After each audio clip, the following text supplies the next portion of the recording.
Funding for this program was provided by this station and other public television stations nationwide, and by the Corporation for Public Broadcasting. Additional funds provided by the LTV Corporation. LTV is a leading producer of steel, aerospace, defense, and energy products.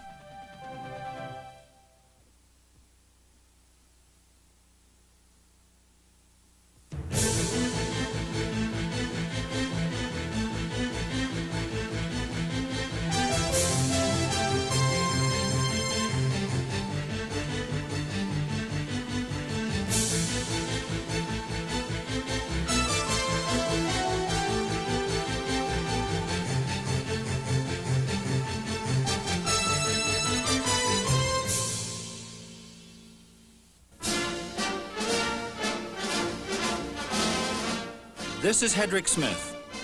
The presidency is larger than life to all of us, especially when the president comes to our town. Here in the spring of 1982, Ronald Reagan visits Knoxville, Tennessee, near the hometown of then Senate Majority Leader Howard Baker. Later, Baker told me about the visit. I said, Mr. President, you've kindly agreed to open the World's Fair at Knoxville, and why don't you plan to stay with us over the weekend? He said, all right. And I thought, good grief. And where is the formality? Where is the protocol? And what am I in for? And what is the little mountain town of Huntsville in for? The White House, with its imperial trappings, is about to descend on this sleepy Appalachian village, population 519, to set up a global presidential command post. Fire Chief Larry Crowley remembers. There was things happening around that was strange. One day there's a couple of vans just pulled up and started hooking up cables, and strange folks were running around. We kind of put two and two together then and realized that things were starting to buzz. Everything went more topsy-turvy than a Tennessee mountain wingding. The Secret Service drafted Sheriff Marion Carson and every single deputy, plus all 30 volunteer firemen. Military SWAT teams combed the woods around town. To connect Reagan to any point on Earth, the local phone company installed 56 telephone trunk lines in the Baker guest house. To protect the first couple from poisoning, the White House took 2 settings of Mrs. Baker's dishes and dispatched them to Washington, where the president's meal would be prepared. Finally, the presidential arrival from above. 3 massive helicopters, one with 45 members of the press, a second with a dozen White House aides. Finally, Marine One lands on the Baker's lawn, depositing the President and Mrs. Reagan, Secret Servicemen, even the military aide who carries the atomic weapons codes. We came down in the golf cart. It was Once the President lands, Senator Baker can't wait to show off his pride and joy, the stunning view of the mountains and the New River from the porch of his guest house. Baker took me on the tour also. The first thing I did was to take him across the room to the windows overlooking the river gorge. And I noticed that the blinds were down. The blinds are never down. And I took the cord in hand and started to pull them up, and then I noticed they wouldn't come. And I tried, and in spite of all I could do, I couldn't get the blinds up, and I turned around to anybody who had listened and said, what happened to my blinds? By then I was thoroughly frustrated, because this was the high point of the visit, in my mind, for the president to see that restful and I think majestic view. And the Secret Service, or I think it was the Secret Service, says, well, we had to tack down the blinds to the floor. And I said, why? And they said, well, there might be a sniper over there. And I said, there couldn't be a sniper within 5 miles of this view. And they said, well, you never know. There's a land that is fairer than day, and the At the church, the Secret Service took no chances. It stationed 3 agents in the pews around the president, and 1 other donned a white robe and joined the choir. Glad to be there, I suppose, so that from that perspective, elevated, he could look down much more easily. It seemed strange for us to have someone in the choir that no one recognized.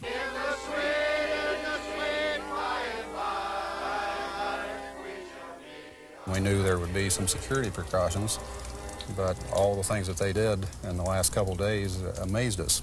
They had little ladies digging in the flower beds at church, and they had people looking over their shoulders to make sure they weren't planting explosives in the flower beds.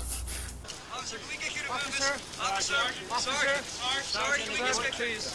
Please, of course. Thank you very much. Thank you, sir. What did the president have to say to you? I was excited. I don't know hardly what he did say. He was really excited. That's her mother. This is my sister. But I enjoyed him. I'm proud he came here, him and his wife, and Howard Henry. Thank you very much. The one-day imperial visit climaxed with an after-dinner sing-along with Dinah Shore at Senator Baker's well-guarded home. At least the president was safe. There was not a single police officer on duty that night except at this location, and somebody must have known that, because one of my good friends, Ross Ferris, who lives nearby, called when the evening was over and says, "Howard, I'm sure the president was well taken care of, but I want you to know somebody got in my house and took everything." These are the frustrations of a little trip to Huntsville, Tennessee. But imagine what it's like when the president goes to Moscow or Peking. He takes hundreds of assistants with him, assistants, secretaries, even hairdressers for his wife. We see the whole panoply of the White House, the panoply of the imperial presidency, as if he were some kind of modern Marco Polo. But this is the myth. It makes the president look like a king, but he's not a king. It's a misleading impression which is perpetuated by television, because it's so easy to see and to identify with the president as our national hero, as if he were all-powerful. But ours is a system of shared powers, not concentrated power. It seems from the White House as if chunks of power keep floating away. I don't take orders from the Secretary of State, and I don't take orders from anybody else except the people who have elected me. In 1986, Democratic Speaker of the House Jim Wright launched a push for peace in Central America, upstaging President Reagan by contacting Nicaraguan leaders directly. The White House accused Wright of poaching, acting like the Secretary of State. Well, that's a good point. When he got involved in the peace process, he kind of stole the high ground from us there. When a Speaker of the House, in effect, starts negotiating with a foreign country over anything, and I think that's a bad precedent, and probably weakens the presidency. Every modern president faces a host of rivals for power who seize the policy initiative. In reality, we have a system of rotating prime ministers. Obviously, if there's a major problem in the country and the president or his people are not addressing it, then Congress will address it, and in many cases, Congress takes the initiative. Even junior politicians like Senator Warren Rudman of New Hampshire get in the act. In late 1985, Rudman and Phil Gramm of Texas stole the initiative and the limelight with a sweeping budget reduction bill. Has passed the Congress because it is the most important item on the agenda of the American people. Well, Phil Gramm and I decided to move into that vacuum. The news media followed and gave us enormous exposure, and the people around the country said, "Hey, wait a minute. Here were some guys with some ideas that maybe we ought to listen to." They acted, and Reagan followed. And it does so without increasing taxes to pay for more spending. Most people don't realize how often presidents are dragged into new policies against their will. One fascinating case study, Ronald Reagan had long been an avid supporter of Philippine leader Ferdinand Marcos, a staunch anti-communist ally.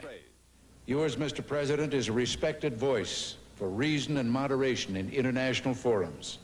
But flaws were seen in that policy by a conservative Republican senator from Indiana, Richard Lugar, head of the Foreign Relations Committee, and Lugar set out to change things. An official American delegation will demonstrate our support for democracy in the Philippines. Lugar pressed for elections between Marcos and Cory Aquino, then maneuvered the White House into naming him head of a U.S. team to monitor the election. It was a pivotal moment because I did not realize till I got there the extent to which the world press was going to cover this thing. There were about 1,000 journalists accredited. The poll watchers arrived on a day when election fever was running high. There were skirmishes between supporters of the candidates. Rocks were thrown. Foreign journalists were caught in the fray. Lugar's team spread out to observe the balloting and the vote count. Lugar was highly disturbed by what he saw. I plead with whoever is holding up the count to free it, let it go, let us see really what is happening so that we can begin to assess really whether the will of the people has been heard. Lugar's press secretary at the time was Mark Helmke. Well, this hit like a bomb because it was the first clear signal that something was wrong. Someone is apparently stopping the vote counting process because they were cooking the numbers. Lugar's strategy was to use the press to build pressure for change. We've seen many scenes of wholesale fraud and abuse and all at the retail level, but when you begin to tamper with the whole count itself of how this thing has come out, that really takes on great dimensions. But Lugar's cries of foul play fell on deaf ears in the Oval Office. Two parties can come together to make sure the government works and that we can retain the historic relationship that we've had. The Observer team leaders drove to the White House upset by the news that the administration had already decided on its policy even before hearing their report. The president was there, Schultz was there, Weinberger was there, and they talked at length about what had happened. And Lugar basically outlined his approach that we had set up to watch the machinery. It was Lugar's conclusion that the machinery was tampered with, and it was his conclusion that Aquino had won. Still, the Reagan White House refused to condemn Marcos. We're concerned about the violence that was evident there and the possibility of fraud, although it could have been that all of that was occurring on both sides.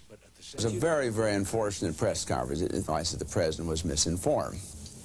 Marcos and those folks were running the election. The fraud and abuse was clearly there. Frustrated by White House refusal to sever ties with Marcos, Lugar took his message on the road. We do not accept this result as credible, and as a matter of fact, we believe it came about predominantly by fraud. The strategy paid off. Power floated from the White House to the senator from Indiana. And when Lugar said the president was wrong, you could immediately feel the shift on Capitol Hill of people calling into their congressmen and senators' offices saying, Lugar must be right, the president's wrong, you got to support Aquino. Lugar stepped up the attack, appearing on all three Sunday morning TV talk shows. Chairman Richard Lugar, who headed up the U.S. Observer team during the elections, appearing on Meet the Press today, for the first time publicly called on President Reagan to ask Marcos to leave. The problem, I suppose, is finally saying the magic words, and that is go. Finally, Reagan caved in. Attempts to prolong the life of the present regime by violence are futile. A solution to this crisis can only be achieved through a peaceful transition to a new government. The long agony is over. We are finally free, and we can be truly proud of the unprecedented way we achieved our freedom. I think the bottom line of the Philippines is that a United States senator, a chairman of the Senate Foreign Relations Committee, changed foreign policy, essentially by himself. It was important, I felt, that I win, and I think the results of that situation were important for our country. With power floating so freely in Washington, a new president must master three techniques of drawing power to himself: the agenda game, the coalition game, and the image game. First, the agenda game, fixing the president's game plan, setting his policy priorities. Then the image game, staging presidential PR to sell the president's program to the voters, boost his public approval, and give him clout with Congress.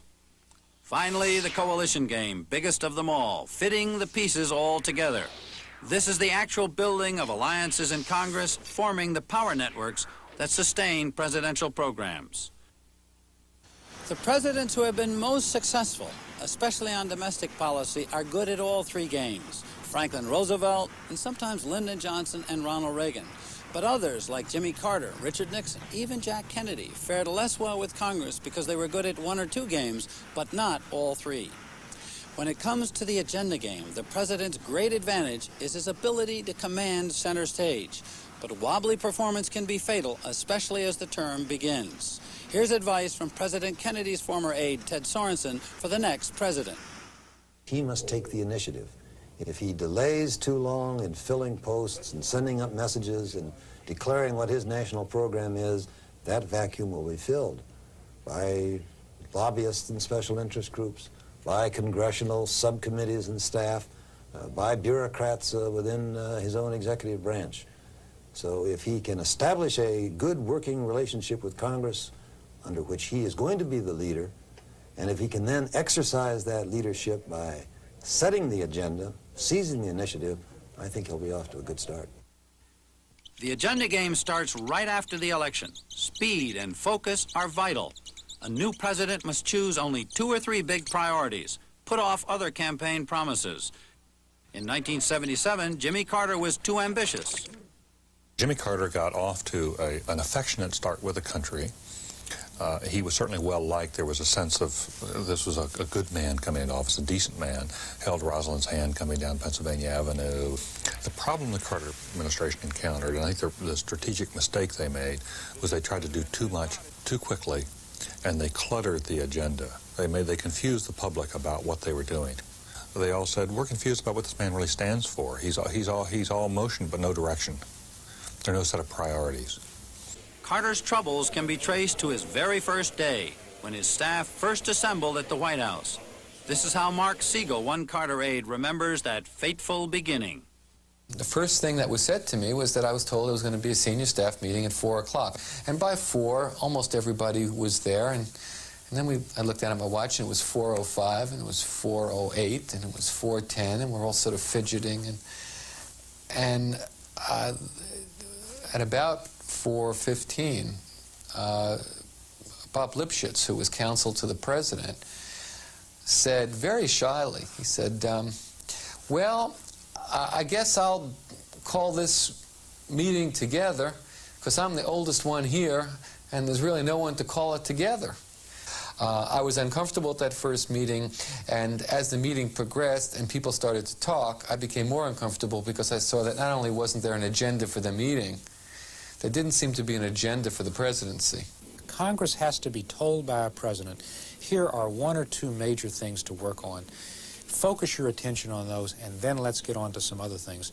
We sent up welfare reform and hospital cost containment and a tax reform measure and a major energy bill and a major tax cut, all to the same committees. And therefore we confused and dispersed the ability of the Congress to focus on 1 or 2 things. The Reagan team learned its lessons from Carter's mistakes and provided a model of a short, disciplined agenda. Work began even before Reagan's inauguration. The whiz-kid technocrat who gave focus and thrust to the Reagan agenda was the brilliant, cunning budget director David Stockman. His task was to turn candidate Reagan's gossamer campaign promises into President Reagan's practical program. How important was David Stockman in taking Reagan's campaign statements from 1980 and turning them into a real presidential program? He was exceedingly important. He was it. The campaign agenda was extremely abstract, as campaign agendas frequently are. Everyone knew that the president wanted to reduce spending. Few people knew exactly how he intended to do it, including people in his own campaign. But when David Stockman joined, after the campaign as it happened in December of 1980, on a crash basis, he produced a comprehensive program in detail, not in the abstract. The main outlines and components and general details of the plan, and within 14 days or so, the finished products all across the board, which are decisions, deferrals, and legislative packages. Now, if you just pull together an agenda that you'd like to see followed, let me have it. I'll get it to Ed and make sure that he has it, and we'll see if we can't just get it going. And that, combined with Stockman's extraordinary understanding of the legislative process, was absolutely fundamental to translating a rather abstract mandate into legislative change. Good morning, all. Everyone looks very bright and happy. Let's see. Agenda is mainly concerned with the economic program, though. Try not to smile too much. The goals that you gave us are extraordinarily difficult to reconcile, but I'm pleased to report today that we're almost there. Did you find that Reagan and Ed Meese and the people around him understood the budget realities, the political realities in Washington? They had almost no detailed knowledge whatsoever. There was a vacuum of content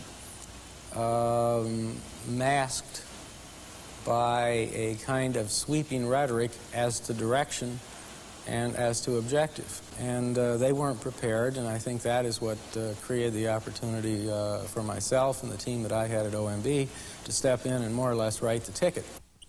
But success in the agenda game requires not only writing the ticket, but keeping the train on track, preventing disruptions, and that takes damage control. Good morning. In late 1981, Stockman embarrassed Reagan with damaging confessions to Atlantic magazine writer William Grider. He admitted Reagan's tax and budget cuts had been based on grossly inaccurate economic forecasts, and that Stockman himself knew his budget calculations were not sound even as he lobbied Congress. That story was heading in the direction of disaster for the Reagan administration. It was focusing the public's attention on the awesome fact that the president's fiscal program didn't add up, that the numbers were going one way on spending and one way on taxes, that the program was unfair, that it was geared simply to reduce the highest tax brackets, the Trojan horse. The Damage Control Brigade went into action and shifted the focus by contriving a Stockman public apology, the famous woodshed speech. But I grew up on a farm, and I might say, therefore, that my visit to the Oval Office for lunch with the President was more in the nature of a visit to the woodshed after supper. He was not happy about the way this is developed, and properly so. He was very chagrined.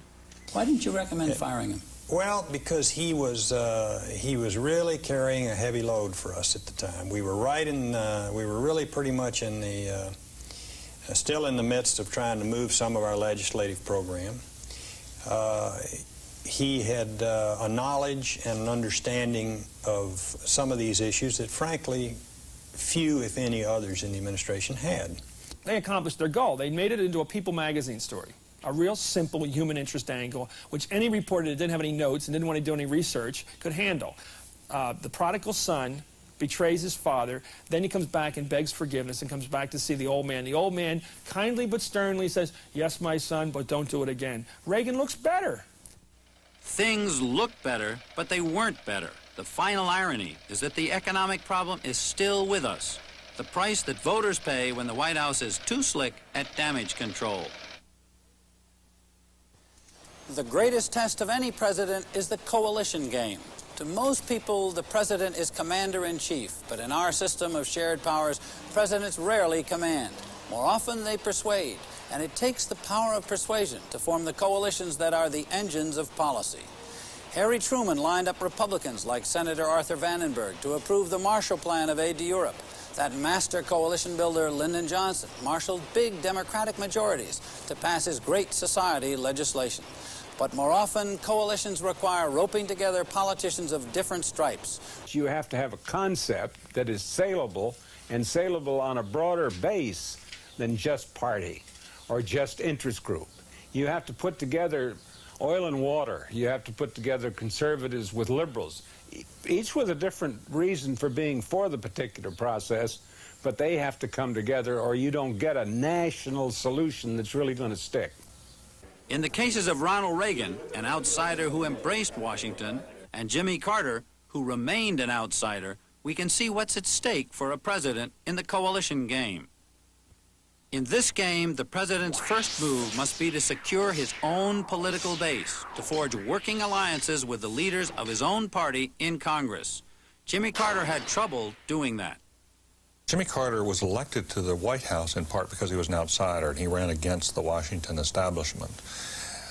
But when he came into office, he continued those same ideas. You know, he did down to the petty point of not giving Tip O'Neill seats to his inauguration in 1977, and really antagonizing the Speaker of the House, antagonizing many of the others in positions of power. And essentially, the outsider approach doesn't work when you're the insider. If you're the insider, you've got to learn to build coalitions. And it may work politically for a while, but his presidency began to fall apart because he didn't form those coalitions once he got here. Carter ran into problems because his staff, his Georgia mafia, stayed aloof from the Washington political community. They thought the president ought to relate directly to the people. Continuing process to try to keep the president from being isolated in a world just composed of staff and politicians and press, which is a very unhealthy environment, as we all know. They just had a chip against their shoulder against everybody. Congressmen wouldn't get their telephones answered. The Congress had all kinds of difficulty with the staff level and the underlings in the Carter administration. Unbelievable. Unlike many presidents, Carter did not enjoy politicking Congress. Harry Truman used to lobby other politicians on the yacht Sequoia during cruises on the Potomac. But that wasn't Carter's style. He saw no advantages in small talk with the boys. Even Richard Nixon used the Sequoia, as his former aide David Gergen recalls. You would invite in some congressmen, and you'd go out on the Sequoia and schmooze for an evening and have a few drinks, put your feet up, the spouses would be there, and it was a nice, quiet evening. It was a way to get along and to put down the troubles and the partisanship of the day and sit back and try to build some friendships. And Carter came in, and he saw it as a symbol of wealth. It was the establishment symbol. He sold the Sequoia. Well, there were a lot of us who felt that's a dumb thing to do. It's not that expensive, and it's helpful. It's a way to show that you care. It's a way to build friendships. It's a way to build trust. This city ultimately works on trust. And it's the people who can trust each other who can build something together, and that's what it makes the city go round. The energy crisis was a major headache for Carter. Trained as an engineer at the Naval Academy, Carter came up with a rational textbook solution and delivered a well-crafted address. We simply must balance our demand for energy with our rapidly shrinking resources. By acting now, we can control our future instead of letting the future control us. He assumed Congress would follow his lead, as the Democratic legislature had done when he was governor of Georgia. Did Carter understand himself personally? Was he a good politician working with other politicians? No, Jimmy, that's one of the things that he wasn't. I remember so well. He made a speech with regards to energy. And I went over and I said, the speech was good now, Mr. President. I'm going to give you 30 names of people I want you to call. He says, one of the great issues of our time, he says, is energy. He says, the American people understand that. He said, the Congress is going to respond to the will of the American people. He said, I don't have to make those telephone calls. He says, that's not my nature. My speech was the right thing for America, and America knows it. I said, but that isn't the way Congress works. As bright and brilliant as he was on the subject matter, on the matter of the issue, he didn't know how to operate in the political field of Washington. Ronald Reagan had far better political instincts honed in the tough two-party politics of California, and he was lucky to have Senate Majority Leader Howard Baker as his guide and ally.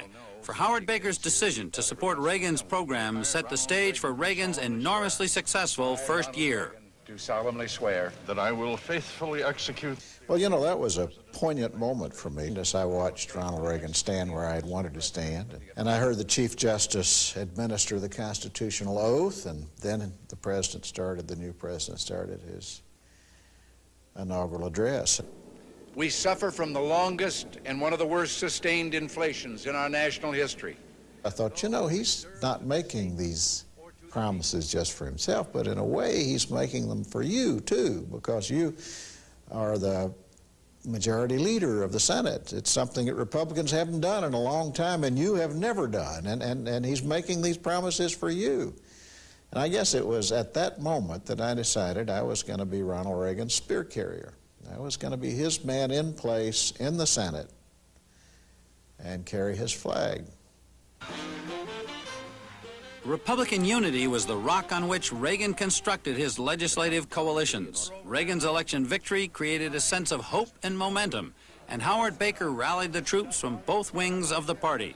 Not since 1910, under House Speaker Joe Cannon, had Republicans voted down the line the way they did for Baker, even on a contentious issue like raising the national debt limit. Baker instilled the mentality of governing. What happened on the debt limit was freshman senators responding to the responsibility to govern. And it illustrated the difference between being the minority and being a jungle fighter and shooting from behind trees, on the one hand, versus being the majority, where you have to move a program and where you've got to govern and you've got to do something. You can't just not do something. Reagan and his staff built up credit with members of Congress through little favors. The way they dealt with people in a very personal way, one-on-one, was cordial and professional and pleasing. Reagan stood for hours with congressmen and took pictures and allowed them to bring their favorite constituents in. He signed letters, he signed pictures. He did all the little personal things that made people like him and owe him. Tip O'Neill liked to say all politics is local. Well, you could also say in Washington that all politics is personal. And the fact that someone might disagree with Reagan was mitigated by the fact that they had met him and liked him personally. But any effective president needs to be politically feared as well as loved. In Washington, Reagan softened up his foes, while out in the country, his lieutenants played hardball. They blitzed swing Southern Democrats to whip them into line for Reagan's agenda. What we first did is went and analyzed each member in each member's district, and we had a kind of a rating scale of a 1 meaning that this is the kind of guy you just go and blatantly intimidate in his district, and a 5 means here's a guy that's been very friendly and you really don't have to do that sort of thing, and a 3 was somewhere in between. We do direct mail to constituencies. Sometimes we did direct mail to high donor fundraisers. Or in some instances, we actually got 10 or 12 of a Democrat's top fundraisers to do letters to him. One target of the Reaganite blitz was Butler Derrick, a South Carolina Democrat. The Reagan congressional people up there apparently got in touch with a number of my substantial contributors in the district over the years who tend to be very conservative. And I was getting calls from them. It was mainly the large business community, but some of the small business community. I think it was something that was very well orchestrated. How'd you know who to call?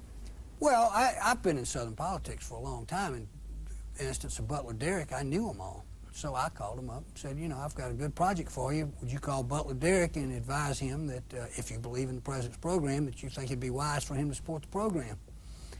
And I gave him some basic guidelines, and some of them, on their own, tightened the screws up pretty good. Good evening. President Reagan today won the battle of the budget, and the role of all that pressure paid off. In the first big test of Reagan's budget in 1981, 63 House Democrats broke with their party, giving Reagan the necessary margin for victory. The ayes are 253.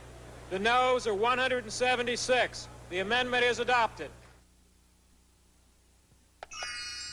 Finally, we have the image game, the unrelenting effort to influence political perceptions. In the arsenal of presidential power, there is often no more potent weapon than the bully pulpit. The president's ability to attract the media gives him a unique platform to capture the nation's attention, to shape the public's moods, and to push his own objectives. Ronald Reagan turned the White House into Hollywood East and made the presidency his greatest role. But Reagan was hardly the first president to work PR. Franklin Roosevelt used fireside chats on radio for mass appeal. It is your problem, my friends, no less than it is mine. Together, we cannot fail. Jack Kennedy started televised news conferences and won a reputation for wit and intellect. Well, we always follow the Washington Daily News, and I believe that... As Richard Nixon's chief of staff, California advertising executive Bob Haldeman refined mass marketing techniques at the White House. David Gergen, a Nixon speechwriter, carried Nixon's PR rules into the Reagan White House as Reagan's communications director. The overriding rule every day was fixing the storyline that would advance the president's policy agenda. Bob Haldeman had a rule that before any event, any public event, went on the president's schedule, that a member of the staff who proposed it had to be able to tell him what the headline was going to be out of that event, what the first paragraph of the story was going to be out of that event, and what the photograph would be accompanying that event, and they all had to make sense. And if you couldn't justify the headline, the lead, and the picture, it didn't go on the president's schedule. It wasn't worth doing. And that kind of mentality carries over today to the Reagan White House. Reagan's White House team brought a level of media savvy unmatched in Washington. They engaged in trench warfare with the White House press corps day in and day out, using time-tested news management techniques. Spin control, calling network reporters right on deadline to give a White House slant to their stories. The silent treatment, strangling bad news by refusing to comment and keeping all administration officials off TV talk shows. Photo ops, getting good image play by admitting cameras but no questions in the Oval Office. Jimmy Carter's media managers tried some of the same techniques, but in the wake of Watergate, they ran into more skepticism from the press and public than the Reagan team. Our constraint was not some sort of moral disinclination towards manipulating or managing the media, but we did have a serious question, to be, again, frank about it, about just how much we could get away with in that sense. And it was my perception, at least, that that journalism was much more sensitive to being manipulated then than they were later on. The Soviet Union has been engaged in the biggest military buildup in the... To foster a positive image, the Reagan team borrowed from Madison Avenue, using presidential pollster Dick Werthland to find the hot buttons that turned on or turned off the voters. We've actually measured the public's response to communications that the president has given using something that's called speech pulse. Werthland would give 50 viewers little handheld gadgets to register their reactions to speeches, or to Reagan's 1984 presidential debates with Democrat Walter Mondale. And that's where the president has opposed practically every arms control agreement by every president of both political parties since the bomb went off. As he begins to unload on the president, rather than getting a positive response, you can watch the pulse begin to fall with every charge that he makes. It goes down and down. And he now completes this term with no progress toward arms control at all, but with a very dangerous arms race underway. In other words, he's taking a tactic that's not working with the voters, not working with the viewers. That's exactly right. Werthland applied the speech pulse to Reagan's speeches and advised the White House which slogans worked best with the public. At his urging, these power phrases turned up time and again in Reagan's speeches. My speech was about the wonder and glory of human and individual freedom. About the wonder and glory of human freedom. We know exactly which phrases seem to get a positive response, and furthermore, we know by interviewing people afterward why it is they're responding as they are. And of course, that gives, in turn, options for us when the president speaks about those same topics at another point. Of course, the stage presence of the president is another key in the image game. Reagan, accustomed to being on stage, conveyed his ease with the presidency, but Carter showed the burdens of the job. Jimmy Carter looked as if he aged 10 years in office. I aged about 15 years watching him be president. That's what was wrong with Jimmy Carter. Every time I came in the house and turned on the news and looked at him, I said, oh God, we must be in really serious trouble here. He wants me to turn down the heat. I mean, we must be close to a nuclear war here. Look at this man's face. People trash Reagan about, you know, too simplistic and always smiling and optimistic. I've got news for you. That's part of leadership. And Jimmy Carter never understood that part of leadership. For lasting impact, the Reagan image team created a storybook presidency, staging events with irresistible visual appeal. Reagan at the Normandy landing, Reagan at the Great Wall of China, Reagan at the Korean DMZ, pictures the network simply had to run. In the 1984 election year, Reagan's visit to Korea was designed to project a fighting president, though Reagan himself had never seen combat. The advance man was Bill Henkel. This was a Sunday morning, and we did a church service right there with the the armored personnel carriers, tanks. I mean, we created the stage, and so he attended a religious ceremony. Then he in fact went and then spoke to the battalion that was there up on the DMZ, and he did have a flak jacket on there. You stand between the free world and the armed forces of a system that is hostile to everything we believe in as Americans. We did, in fact, do it outdoors in a created environment. With the armored cars and so we kind of pulled in, so you had a sense of where he was, not just in an ordinary church. Absolutely. So there's a little bit of Hollywood in that. A lot of Hollywood. A lot of Hollywood. And a lot of box office. Absolutely. Yeah. But if you look at that event itself, how much of it is real and how much of it is a playlet? In that particular case, the activities up on the DMZ, I would say it's mostly playlet. Looks like a Hollywood backlot. And isn't any more important.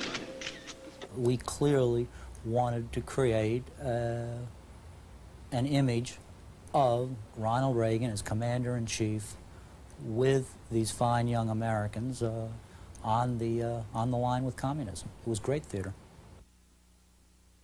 Reagan men like Bill Henkel and Mike Devers saw themselves as the executive producers of the evening news shows.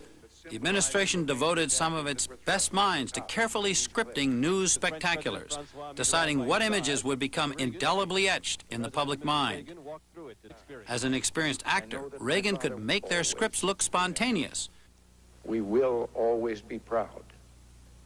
We will always be prepared, so we may be always free. The 1988 Moscow summit would be a natural.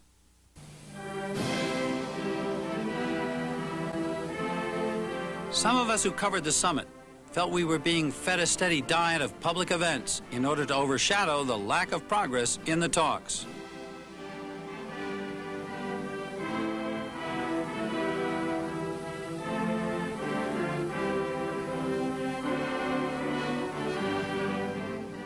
What's actually happened here in these 4 or 5 days in Moscow?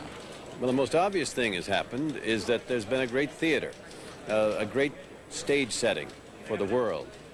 What happens is they stage these elaborate events, the walk in Red Square. That's supposed to have been spontaneous. That wasn't spontaneous. We see an event that may take place 5 minutes, 30 minutes, what have you, come back, and the videotape then gets put together as part of a collage, Reagan's Day. Now, you very seldom in print do a story called Reagan's Day or Gorbachev's Day, but irresistibly, it is the pictures that drive us, particularly at a summit.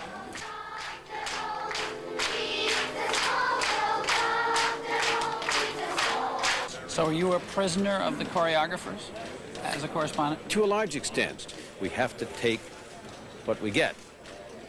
And they give us what they want from the standpoint of the storyline. Now, I can say to you, the television audience, here are the pictures, but I can tell you from my sources that there was a great deal of contention in their first meeting. And yet you're looking at smiling pictures. Who are you going to believe? Donaldson to the pictures. You're going to believe the pictures. So the eyes can lie. Well, they discovered this bunch in this White House. Not just that a picture's worth 1,000 words, but that a picture is worth 1,000 facts. Weeks before we came to Moscow for the summit, Marlon Fitzwater told me the storyline from Moscow would be Ronnie Reagan goes to Red Square. And that's exactly what emerged. No big arms breakthroughs, no big agreements of substance, but plenty of symbolism. President Reagan meets with Soviet dissidents. President Reagan meets with Moscow University students. President Reagan meets with Soviet writers and intellectuals. President Reagan goes for a stroll in Red Square with Soviet leader Mikhail Gorbachev. The whole thing was orchestrated months in advance, the same way as the Geneva Summit of 1985. You remember that one. That was the Fireside Summit. Picking the right symbol is crucial in the image game. The fireside was the symbol the Reagan media managers wanted in order to convey warmth between Reagan and Gorbachev at their first meeting in 1985. And the symbol was picked by Henkel before they ever met. We understood all along that this was an important symbolic meeting, very symbolic. I wanted to create something where the two men could do some spontaneous activities. And to me, and it became sort of a metaphor for the whole trip, was a fireplace. I was looking for some sort of a setting that these two men could sit around a fireplace and be seen talking. Believe it or not, that was an important criteria for me. And when I discovered the Chateau Fleur d'Eau on the shores of Lake Geneva, I really hit a home run. There were the birch trees, and there was this stone beach house with one whole wall of stone and fireplace. And I turned to my colleagues and said, we've stopped looking. We have the place. Timing is the key to impact on television. Reagan's video managers even exploited other governments to heighten the live drama of presidential movements and to deliver it at the precise moment the networks needed it. Take the president's return from Geneva. Ronald Reagan coming home from Geneva. He arrives, primetime news, right? Prime, not just news. prime time, 9:08 Eastern Time, p.m. And somebody said you even planned to have Reagan stop off in Brussels to brief the Allies in order to stall for several hours in order to come back just at prime time. Tell me about that. I don't in any way want to denigrate the importance of briefing the Allies. You know, image-wise, it would be a lot more plausible to have the president doing something rather than just sitting in Geneva, you know, waiting for the appropriate time to leave.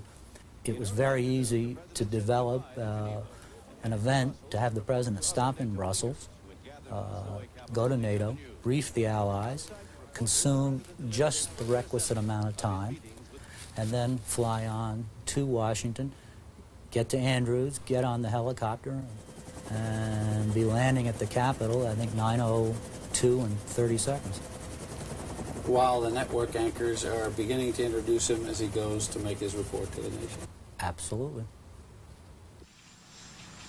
It has been perhaps the longest working day of this president's term. He's been up for about 20 hours, maybe even longer. Well, that's right, Tom. Some of his senior aides talked to him several times about whether this was a good idea to wake up in Geneva, fly to Brussels, and end up making a national TV appearance before a joint session of Congress at 3 a.m., according to your body clock. And they went to the president several times about it. He kept saying, yes, I'd like to do it, and so he's here tonight. You made false statements to them about your activities in support of the Contras. I did. A slick image game will not deflect every problem. The political bombshell of the Iran-Contra scandal shattered Reagan's image for many months, as well as his ability to govern. For weeks, White House news managers floundered. Eventually, they turned to the old tactic of passing the buck, sending the story elsewhere to Congress, and slowly Reagan recovered. We wanted a strategy we could live with, and the value of saying we're going to give everything to the Congress and to the independent prosecutor was that we didn't put anything out of the White House. That they were the people investigating this, not us. We didn't investigate ourselves, so we didn't have to worry so much about that question of explaining what we said. Basically, we didn't say anything. So those are the outsiders, those are the experts. Let them look into this thing. Even at less critical times, high officials, both Republicans and Democrats, worry that substance gets sacrificed to image and that honesty plays second fiddle to evasion. By early afternoon, mid-afternoon, the major White House correspondents were formulating their leads. They were checking those with the Chief of Staff, with Deaver, with Speaks, others. And if it sounded like those leads were amounting to a generally negative picture across three networks, you know, the panic button went on in late afternoon. And by the end of the day, it was hard to tell what might be thrown overboard by way of people, or by way of policies, or by way of statements that totally compromised your ability to move ahead in order to get the lead straightened out and made more favorable. I'm afraid both in government and in politics and elections, we have reached a point in which the system, not because anybody particularly wants it to, tends to reward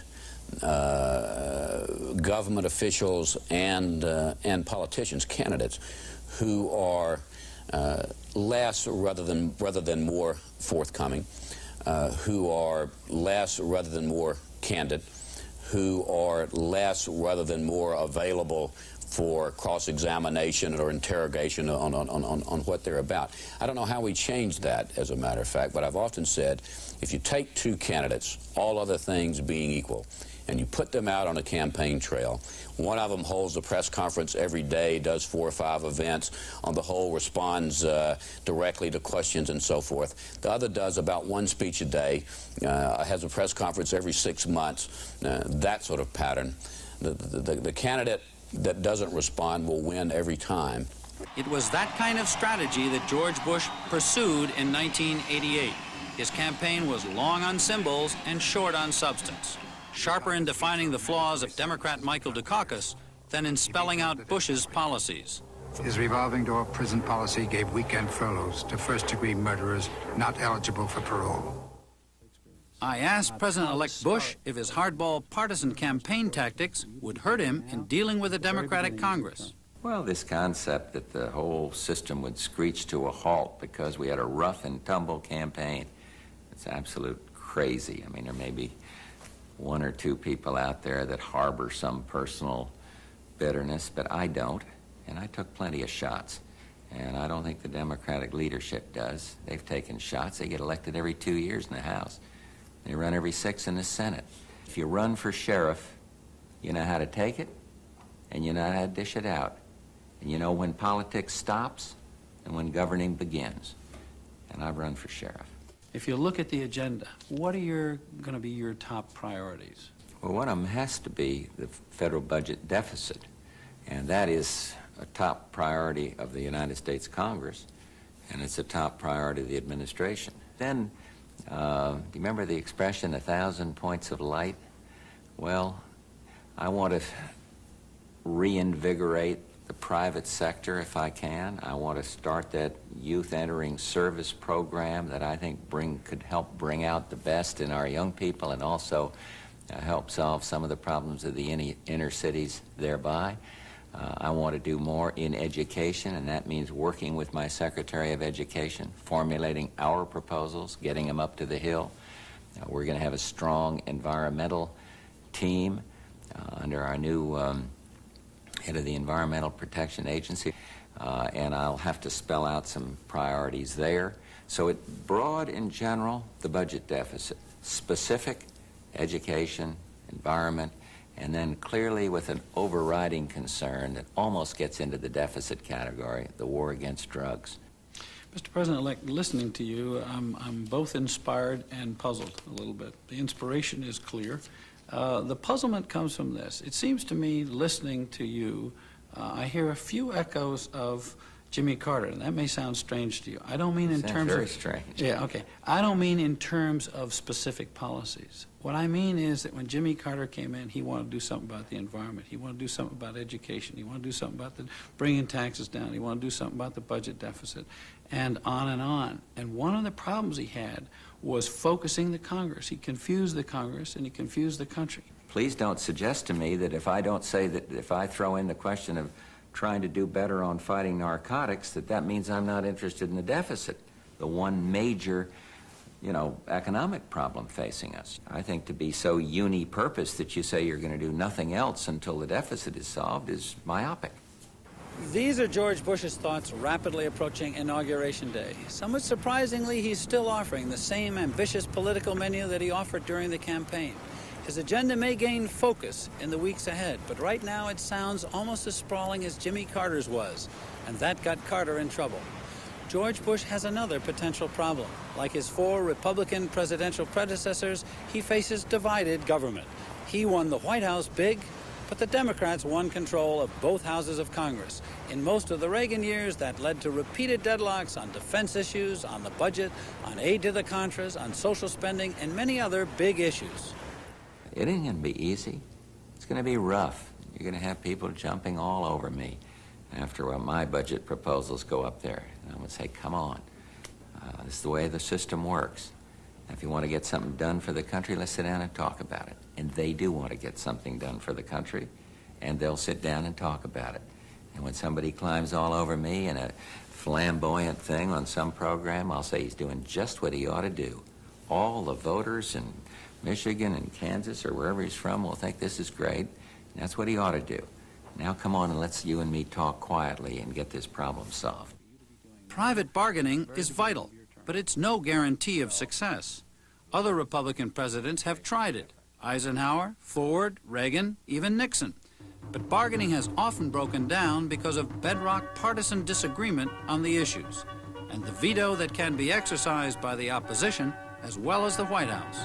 Howard Baker knows it well. Senator, at one time or another, either as majority leader or at the White House, you've complained about the gridlock in government. How much of this is the problem of split government, the party being in the White House, the opposite party being in the House and the Senate? I think a lot of that. I think people have unconsciously decided that that's an additional check and balance to have a president of one party and a Congress of the other. But it produces gridlock more often than I like to think. I think we need to find some way to to produce a greater unity of purpose between the White House and the Congress, a greater identity between presidents and the Congress, the House and Senate, in order to avoid so much gridlock that the system grinds to a halt. Howard Baker has a point. Power seems more dispersed, divided, elusive than ever. We look to one man at the top for cures, but ours is a system of shared power. And a president can succeed only if he can form effective, durable coalitions, only if he and his power rivals can find common ground. The obstacles are great. In these 4 broadcasts, we have shown you the enormous changes that have swept through Washington and created a new power game.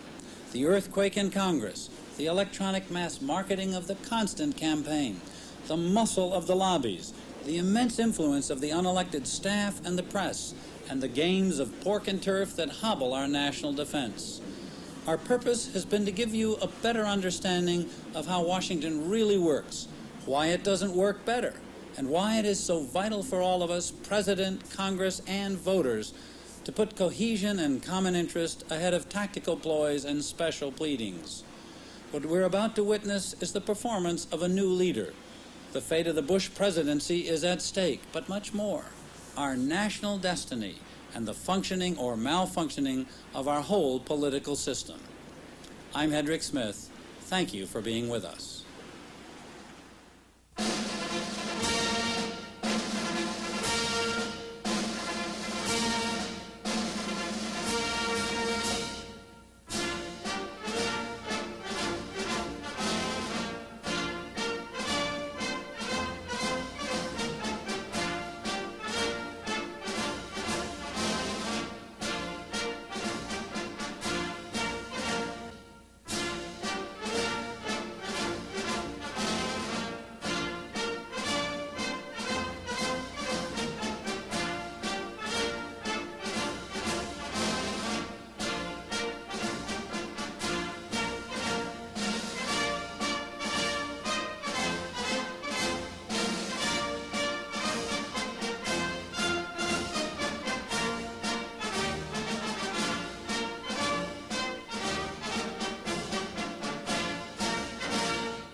Funding for this program was provided by this station and other public television stations nationwide, and by the Corporation for Public Broadcasting.